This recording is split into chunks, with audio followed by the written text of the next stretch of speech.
Hey guys, YouTube Warrior 100 here. Alright, now here I am with another 90s home video Goosebumps episode review. Alright, and now next up for my next review, this is going to be a review for Welcome to Dead House. So yeah, so again, this is an episode that overall, I do like, but yeah, out of all these, Goosebumps episodes I'm reviewing, these, Goosebumps episodes that were released on home video back in the 90s, I think this is probably my least favorite of this series of Goosebumps episodes, but I mean, I still do like it overall. Yeah, I mean, I didn't really watch this one as much as the others. Like, this is another one that's kind of like Werewolf of Fever Swamp. How when it was first released on home video, I didn't really watch it all that much. I didn't really start watching it regularly until later on as I got older.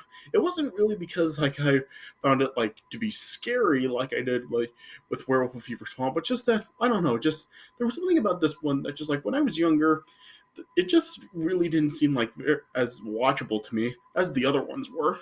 But yeah, as I got older, I did start watching this more, and I did like it. But yeah, out of all the ones that I'm talking about in this series of reviews, I think this is probably my least favorite of the ones. But yeah, like I said, I still do like it. Yeah. So of course, this one was of course based on the very first Goosebumps book ever written. So yeah, so at least the book does have the distinction of being the very first Goosebumps book ever written. So yeah, so of course this episode will probably be well known for that. Yeah. Yeah. So as far as this episode goes, I mean, I do overall, like I said, I do like it. I mean, it's not really very dark or scary per se, but yeah, it is a very mysterious throughout. Yeah, it kind of does have sort of a similar setup to the World of Fever Swamp. How it's about a family that moves to a new town, and yeah, and then when they move into their new house, it's kind of another thing like World of Fever Swamp. How the house is it's just very worn and old and all that stuff, and yeah, and the kids are not very happy about being there. They just really don't want to live there. Yeah, and then over time, the daughter, it's it has two siblings, a brother and a sister, and yeah, the sister has at night she's noticing some stuff going on. She sees stuff going on in the house, and apparently she's the only one that has seen it, and nobody else really does think that anything is really happening. And then yeah, then as they're as they are in the town, they are noticing how very strange it is there, and it's just something where you really do know that something is up, but you really don't know exactly what it is. Yeah, and as they really do start meeting more people in the town, yeah, you just really do see how strange people are acting, and over time, you really do know that there is just something wrong. The townspeople are up to something, but you really don't know what it is. And then yeah, then we do eventually learn what the townspeople are really up to, and then yeah, then that's when it does start to get a little more chilling when you really do figure out what is going on. So yeah, so they really do kind of keep it very mysterious. How you do know that there is something up, but you really don't know what until they actually do reveal it. So yeah, I do like the mysterious factor that this episode does have. Yeah. Now overall, like I said, I did say that I think that this is probably my least favorite of the ones I'm going to be talking about. Yeah, because I can kind of see more of the flaws that this one may have than the other ones. Yeah, because for starters, the parents in this episode, I do find are kind of idiots, and that's something that I've kind of noticed throughout a lot of the Goosebumps stories. That a lot of the parents seem to be just total morons.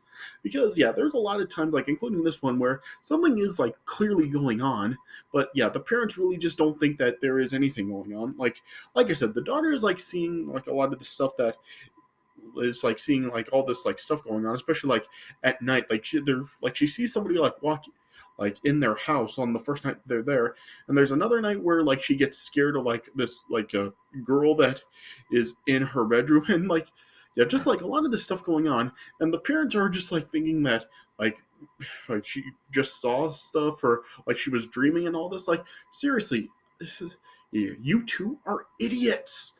Like, you really do think that she's like just seeing or dreaming like absolutely everything that like she's been telling you? Yeah. And there's even like this point where like like they even do see that like something did happen when they do see like there's like a hole in the wall. But even then, like, they really don't even come to the conclusion that maybe like their daughter was like telling the truth that whole time about like how she's like been seeing stuff in the house. So yeah, so the parents in this episode are pretty dumb. Yeah, and throughout this episode, like, we are like given like clues about like I said, there is like something going up with the townspeople, and we don't really know what it is at first, but we do eventually like learn what it is, and then it's also like shown that they do like have a weakness. But yeah, and throughout the episode, like there are like kind of like clues given to like what their weakness really is. Yeah, but yeah, it's not until like the end of the episode where the family does actually like figure out like what their weakness truly is. But yeah, throughout the episode, like we were like kind of like giving clues as to what their weakness really is. Yeah, and I do kind of like how like there's also like a certain like twist in this episode where like the family really does believe that like everything that has been going on is like the cause of like something in their house, but it is like eventually like realize that like it's it's actually the thing that really is like keeping them safe from the people. So yeah, so I do kind of like how it really does like give that twist in this episode. Yeah. So yeah, so it is like a pretty mysterious episode, and I do kind of like how it does like kind of like give us hints to what the weakness of the people are, and just how it really does have that twist in it. So yeah, so there are things in this episode that really are like really like good about it. But yeah, I just feel that like the flaws in this one are kind of like more or present than they are in like the other episodes that I've talked about and the others that I'm going to be talking about. So yeah, so there are like more flaws in this one, but overall, I mean, I do still like it. As I said, like it is still a good episode. Oh, then yeah, and yeah, and I still do think that it is worth a watch. I mean, if you do like sort of like the mysterious factors in Goosebumps episodes, and plus, yes, with just the distinction that this was like the first book in the series, like like for that distinction, I definitely do think that this episode is at least worth a watch for that um distinction, if nothing else. But still, yeah, even as an episode itself, it is still overall good. So yeah, so yeah, so overall, like, just not, yeah, my least favorite of the ones I'm talking about, but yeah, still a good episode overall. All right, so yeah, so I guess I'll just like start talking about the episode. All right, so yeah, so before I actually start off talking about the episode, like something that I find kind of like weird about this is that like if you watch these episodes like on Netflix and stuff, like even like these like specials in the like that are in like the specials column on Netflix, like all these episodes like they still do like have the regular opening of the show as well as like the introduction from R.L. Stein. But even though when this episode was released on home video, it still had that. It had like just the regular show opening and then the introduction from R.L. Stein, which I find kind of strange because none of the other episodes were like that. They didn't have like the show's opening and the R.L. Stein introduction. Like Stay Out of the Basement just had the regular show opening, and all the others had the introduction from R.L. Stein. But this one had both, so I just find it kind of strange that this one had both the regular show opening and the R.L. Stein introduction. Yeah, so yeah, I just found that kind of weird. All right. Yeah, but anyway, yeah. So yeah, it started off with like just a regular show opening, and then you had the introduction from R.L. Stein, and it showed that like he was in like a house in the neighborhood, and well in the town, and I know the introduction was kind of like unorthodox from Arlstein, rather than like actually like giving an introduction like discussing anything actually like about the episode or the story or anything. It's just as if like us, the audience, are actually like moving into a house in the town, and Harlstein was just like talking about how he thinks that we're gonna like the new house, and but just and also gave us like a few words of warning to look under the bed at night before we go to sleep, and when we make new friends, always check to see who's dead and who's alive. So kind of like odd that R.L. Stein like was just like talking to the audience as if like we're like part of the story, rather than actually talking about anything regarding the story itself, like as he usually does in these introductions. All right.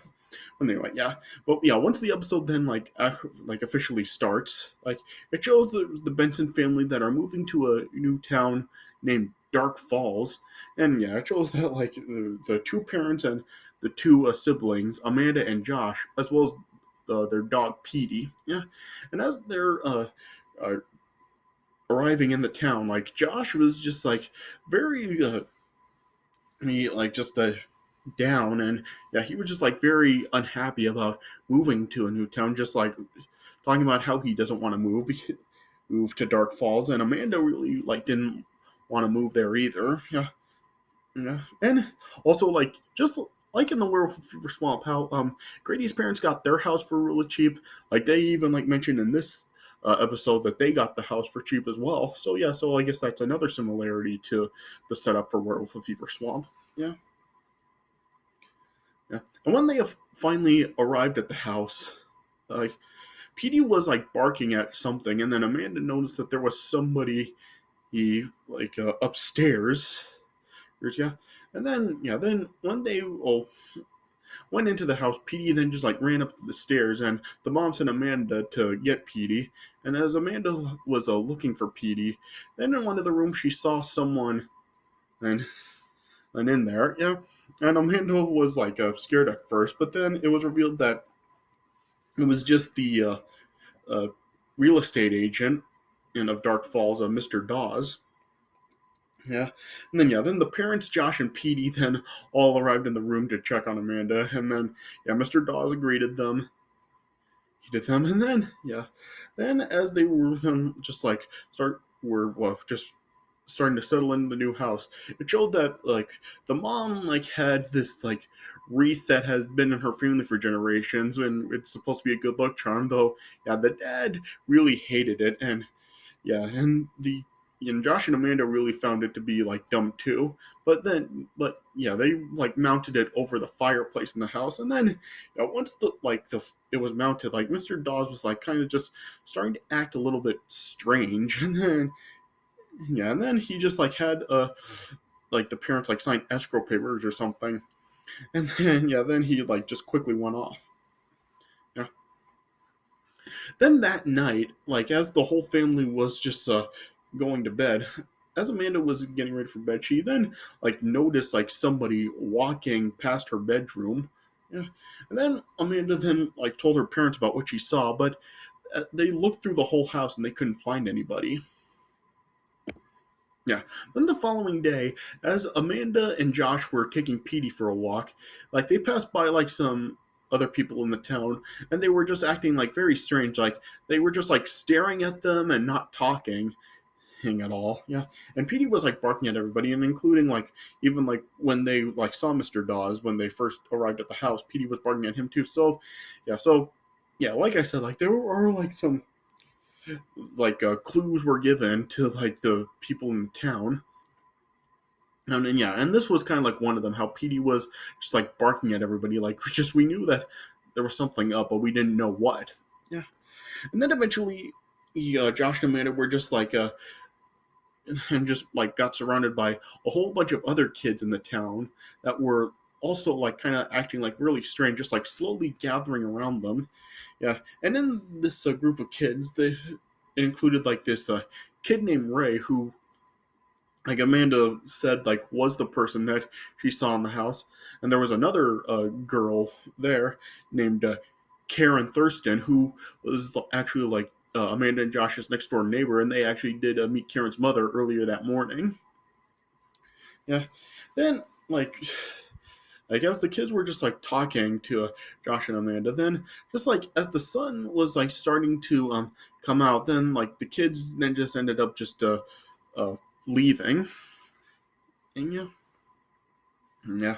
And then then later on that night, then as Amanda was sleeping, then she just like saw this like a really creepy looking girl just like in a black cloak and just like this long black hair, just like telling Amanda to get out while she can. And then Amanda then like was screaming at it, and then yeah, then the parents, Josh and Petey, then all came into the room to see what was wrong, and Amanda like tried to tell them about what she saw, but then the parents and Josh just thought that it was just a bad dream that she was having. Thing, yeah, yeah, and then but Amanda was just, like trying to tell them that it was real, that you really did see that girl. Yeah, and yeah, then later on, Amanda was just like talking to her dad, just like saying, just like how about the stuff that she's been seeing, and just like how strange the town really is, how it's always dark, and just everybody is acting like very strange. And then yeah, the dad then like was just trying to explain to Amanda that like the reason that like the town is really in the shape that it's in is like just because they're going through tough times, and a lot of people are just like out of work in the town. Yeah, and he was just like really just saying that just try to just tell Amanda that you should just remember how fortunate they are, how more fortunate they are than others in the town, and that she should just like try to really stay positive. Yeah, yeah, yeah. Then yeah, then later on on another night, then like as Amanda was like sleeping in her room, like there were like she could like hear some noises going on, and then we even did see like a inside of her closet there was a hand that was just like came like through the wall. Yeah, yeah, and this hand it was never like it was never actually like revealed like whose hand it really was, but like we were kind of like given some uh like we're I guess like it is implied that it was like someone else based upon like what something that we heard at one point in the story. But yeah, I'll talk a little bit more about that later. Yeah. And then yeah, then when Amanda like got the parents and Josh once again, like as they like were investigating it, they then like noticed that there was a hole in the wall. And then they also ended up finding like an old newspaper that had an article about like there was like an accident in a chemical plant and in the town a few years earlier. And so they were questioning Mr. Dawes about like why he never actually told them about that accident. Mr. Dawes didn't really think that it was a big deal since it was years ago, but yeah, the dad was like so concerned because about the possibility of pollution with like the possibility of like chemicals still being in the environment. But Mr. Dawes like just assured them that everything is safe and that there's nothing to worry about. Yeah. Yeah. Then later on that day, as Karen was talking to Amanda, and she then was asking about the wreath that was above their fireplace, and Amanda was just like talking about how it's their good luck charm to protect them from evil. Yeah, and and then Karen just then was like just starting to talk about how the wreath like gave her like kind of a creepy feeling, and then Amanda was just like talking to Karen, just like saying to her that like it could just be a total coincidence, but everything that she's like been like noticing and just like all this strange stuff just like started happening like after they had hung the wreath up. Yeah, yeah. And then Karen was then just like telling Amanda that they should probably think about getting rid of it. Yeah. And then yeah, then Josh then attempted to like try to feed Petey, but Petey was nowhere in the backyard. And then Josh eventually then noticed that there was a hole in the fence. Yeah, yeah. And so then when Josh was like telling the parents about Petey being gone, like yeah, like, Josh really just wanted to find Petey, and then Josh and Amanda then went out to try to find Petey while the parents then were just like getting ready because they actually did invite Kieran's parents over for lunch that day. Yeah. So Josh and Amanda went out on their own to find Petey, and then they like came to eventually like arrived in like the woods where they did actually find Petey, but as they were trying to like walk up to Petey, Petey just kept running away from them. Yeah. Then eventually, Josh and Amanda then came to the town cemetery, and inside they like just saw like the residents of Dark Falls talking with the town mayor, and it showed that their skin tones were like becoming very gray, and they were talking about like how they have to feed. Yeah. So it was revealed right here that like the people in Dark Falls were actually like zombies basically, and they like drink the blood of the living. Yeah. So yeah, I guess you can say like they're kind of like mixes between zombies and vampires. Yeah. And then eventually, Josh and Amanda were discovered, and the townspeople went after them, and then they eventually like bumped into Ray, and Ray was like talking about how he lived in Josh and Amanda's home, and Amanda's room was once his room. Yeah, yeah, and they needed his blood in order to survive.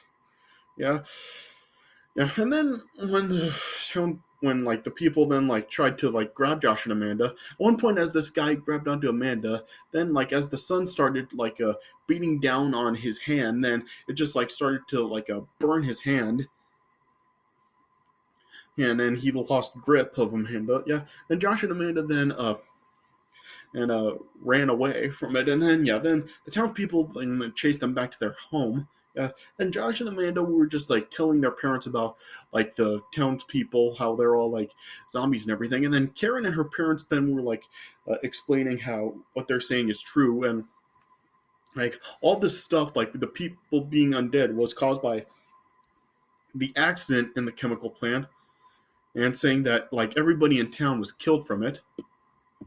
Yeah, how like just everybody that was contaminated in the chemical plant has become like the living dead basically, and they need they need to drink the fresh blood of the living in order to like survive. And then the living will like become the undead too once like their blood is drank. Yeah, and then and then Karen and her parents were just like talking about how like they thought that they were gone forever, but yeah, but they've been brought back by something. And then yeah, then like the Bensons and the Thurstons were then just like blocking up all the doors and windows with furniture and stuff to keep the undead from coming in, or so we thought. Yeah. Then then like Amanda then like eventually like came to the conclusion that like the the wreath was what was responsible for all of this. So they decided that the wreath had to be destroyed, and so then the Bensons ended up destroying the wreath by throwing it in the fireplace and burnt it. Yeah, and then yeah, then as it was burning, then it like showed the all the living dead supposedly just dying, just like melting down or something. It just showed like them like going down. Yeah, and it appeared that like that had destroyed them, but then it was revealed that it didn't. Yeah, yeah, and then it was revealed that like the Thurstons were part of the Living Dead too, and they actually they told the Bensons that the wreath was actually keeping them safe, and now that it's gone, they've got no protection. Yeah, then everybody then and broke into the house. Yeah, then they were all just chasing the Bensons upstairs. Yeah, but the Bensons were still like questioning if like the wreath, if like what they were really trying to keep out to uh while they were like barricading the windows and everything. What were they really trying to keep out? Then just all the undead with the Thurstons, the townspeople, all from the cemetery, Ray, and yeah, just like absolutely everybody in the town was like just chasing the Bensons up the stairs. And then when it appeared that they were cornered in the attic, then Amanda then like realized like with everything they've been seeing with like the kids running away when the sun came out, and the sun also burning the guy's hand in the cemetery. Amanda then like eventually like figured out that like their weakness is actually the sun. Yeah. So then Amanda and Josh then exposed all the townspeople to the sun, and then yeah, then it showed them like everybody then just like a melted and burned down town when they were exposed to the sun. Yeah. It's never actually really revealed like why the sun is their weakness. There's no explanation really given as to why they're weak to the sun or anything. But yeah, I mean, whatever. Yeah, I guess that's probably another one of the flaws of that, like the like how their weakness really isn't explained, like why they're so weak to the sun and everything. Yeah. So yeah, maybe that was explained in the book, but yeah, no explanation is given in this episode. Yeah. But anyway, yeah, getting back to this, yeah. And then yeah, then once like they were able to melt down all the undead. Yeah, they then yeah, the Bensons then were able to escape from the house, and yeah, they got in the van and drove off. Yeah, and Mr. Dawes was like trying to just convince them to stay, and like just like give them some persuasion, but they were having none of it because Mr. Dawes was part of the Living Dead too, and yeah, then the family then just drove off. Yeah, and then as they were driving off to get out of the town, they then eventually discovered they like saw Petey as they were driving by, and then yeah, they picked Petey up. Yeah, but then yeah, once Petey was then picked up, then like they like Petey was like smelling really bad, and then yeah, then it was revealed that Petey had become one of the living dead as well, and he was like turning gray as well. Yeah, and then it cut back to R.L. Stine along with Petey, and he was just telling Petey that he was a great actor and really scared him when he played dead. And then, yeah, then Petey then just was starting to, yeah, Petey became gray again. And then, yeah, R.L. Stine was just saying that he's good, he's really good. And then just cut to the credits like that. So, yeah, this was another one. Like the opening, and yeah, the closing segment from Marlstein was like really odd too because yeah, he didn't even like give like a proper goodbye or anything. Like he didn't say goodbye like he usually does in these episodes. Yeah, he just like made a statement and boom, it ends. Yeah, so really odd how they really like did some. They really like did the like intro and closing with R.L. Stein differently than they usually do. Yeah, yeah. So and that was how the episode ended. So yeah, so like I said, it is like a very mysterious episode. I like how they do like kind of keep it a mystery while still like giving us like clues as to what is going on and what the weaknesses are and all this stuff throughout the episode. And then yeah, and then we get the like actual revelation of everything. Now, so I do like how they really do keep everything in kind of like very mysterious until the end. And so overall, like I said, I do really like this episode. I like the mysterious factor to it. Though yeah, like I said, it just the flaws in this one seem like more present than they do in the other episode. So yeah, so it has more flaws, but yeah, it is still overall a good episode. So like I said before, if you do like like mysteriousness in these kinds of stories, then yes, this is definitely a good one to check out. Though, yeah, just there are like more flaws in this one than there are in other ones. But yeah, like I said, yeah, like it is still worth watching. And plus, yeah, since like it is also like based on the very first Goosebumps book ever written, like it does have that distinction. And like for that value, I do think that the episode is worth a watch. All right, so yeah, so I guess this is all I can really say about it. All right, so yeah, so this is it from my review of Welcome to Dead House. So I hope you guys did enjoy this review. So thanks for watching, and I'll see you guys later.